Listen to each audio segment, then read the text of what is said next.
परम शांति ਤੁਹਾਡਾ ਸਾਰਿਆਂ ਦਾ ਸਵਾਗਤ ਹੈ ਸਾਡੇ ਮਾਂ ਬਾਪੂ ਜੀ ਦੇ YouTube ਚੈਨਲ ਪਰ। ਅੱਜ ਮੈਂ ਬੁੱਕ ਪੜ੍ਹਾ ਦੀ ਬੁੱਕ ਦਾ ਨਾਮ ਹੈ ਲਾਈਫ ਇਨ ਮਲਟੀਵਰਸ ਵਿੱਚ ਜੀਵਨ, ਚੈਪਟਰ 17 ਆਤਮਾ ਦਾ ਅੰਤਿਮ ਪੁਰਸ਼ਾਰਥ।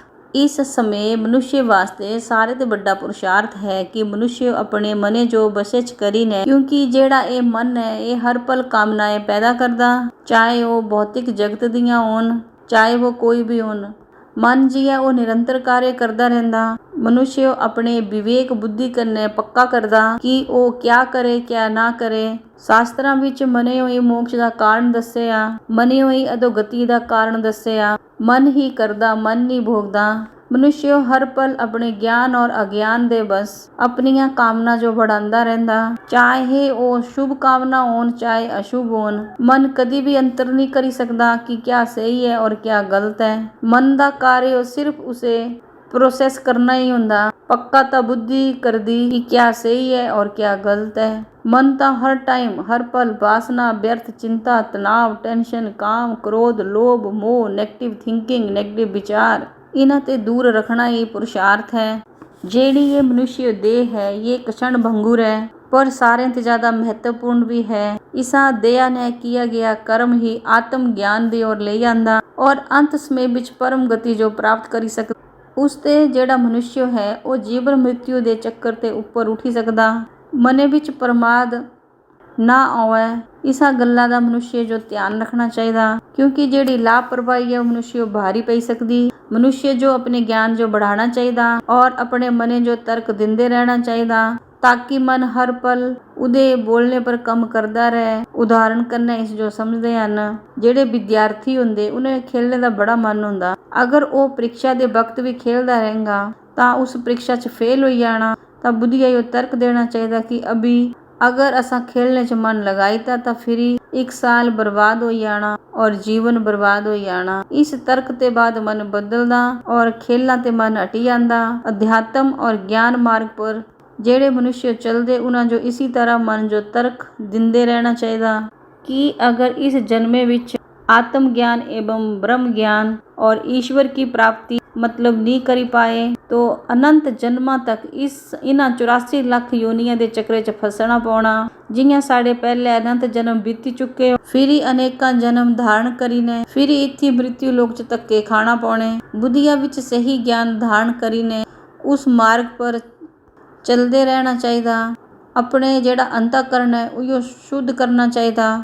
ਆਪਣੇ ਗੁਰੂ ਜਾਂ ਈਸ਼ਟ ਪਰ ਆਪਣਾ ਧਿਆਨ ਲਗਾਉਣਾ ਚਾਹੀਦਾ। ਉਹਨਾਂ ਪਰ ਆਪਣਾ ਸੰਪੂर्ण ਵਿਸ਼ਵਾਸ ਕਾਇਮ ਰੱਖਣਾ ਚਾਹੀਦਾ। ਇੱਕ ਸੈਕਿੰਡ ਵਾਸਤੇ ਵੀ ਕੋਈ ਗਲਤੀ ਹੋ ਹੀ ਨਾ ਪਾਏ, ਕਿਉਂਕਿ ਜਿਹੜੀ ਇੱਕ ਗਲਤੀ ਹੈ ਉਹ ਮਨੁष्य ਜੋ ਭਾਰੀ ਪਈ ਸਕਦੀ। ਜਿਹੜੀ ਇਹ ਧਰਤੀ ਹੈ ਇਹ ਕਰਮਾਂ ਦਾ ਹਿਸਾਬ ਕਿਤਾਬ ਪੂਰਾ ਕਰਨੇ ਵਾਸਤੇ ਬਣਾਈ ਹੋ। ਇਹ ਕਰਮ ਭੂਮੀ ਹੈ। हमेशा ये गल याद रखा, अपने ध्यान च रखा, अपने मने जो ईश्वर या परमात्मा दे चिंतन च लगाए रखा। हर पल अपने चिंतन दा ध्यान रखा। जिथे चिंतन होगा उथे तुहाडा चित्त भी होना, जिथे चित्त होना उथे मन होना।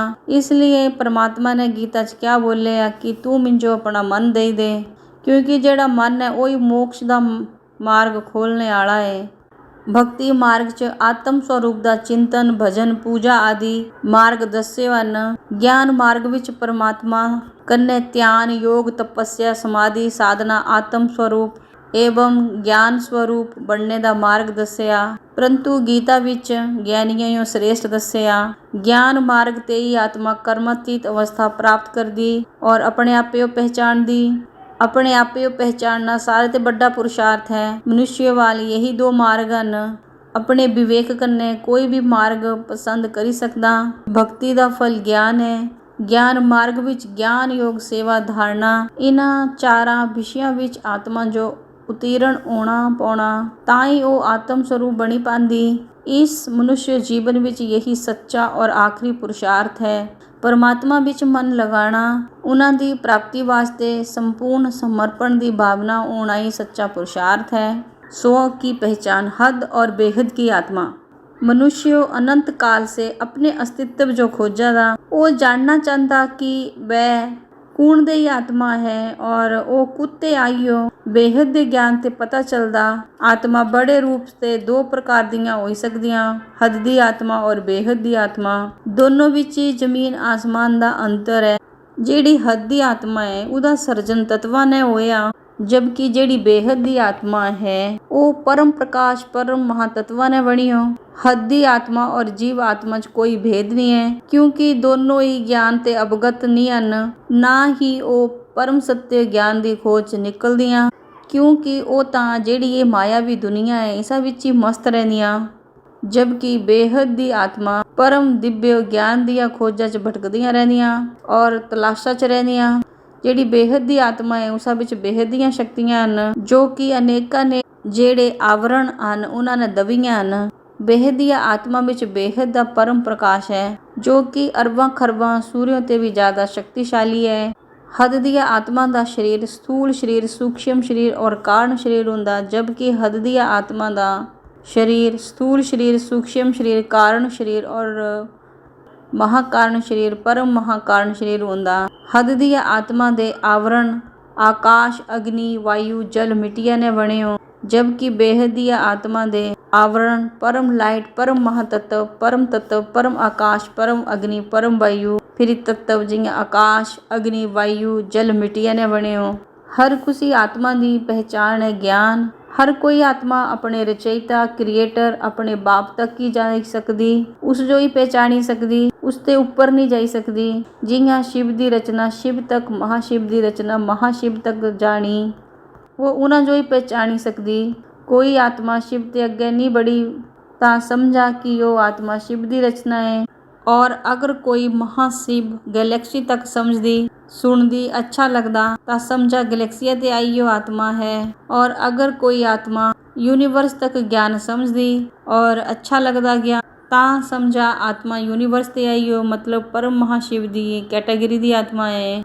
बेहद दी आत्मा दी पहचान है कि वो बेहद दा ज्ञान सुनना उसा उस दिया तह तक जाना। उसा आत्मा विच अनंत समय की रिकॉर्डिंग तो है ही, परंतु उस जो स्वयं जो जागृत करने वास्ते आत्म स्वरूप जो धारण करना ही होगा। जेड़ी बेहद दी आत्मा होनी उसा ज्ञान सागर मंथन कर दिया रहना, जिस टाइम तक वह पूर्ण तरीके कने अपने आप पर विश्वास ना करी ले और बेहद दे परम पिता जो ना पहचानी ले, उस टाइम तक उसका पुरुषार्थ खत्म नहीं होंदा। इतना ही नहीं, उसके जीवन का लक्ष्य भी बेहद दे विश्व का कल्याण होंदा। जियां बापू जी का लक्ष्य है उइयां ही बेहद दी आत्मा का लक्ष्य भी होना। फिर उसा अपनी संपूर्ण शक्ति विश्व कल्याण च लगानी।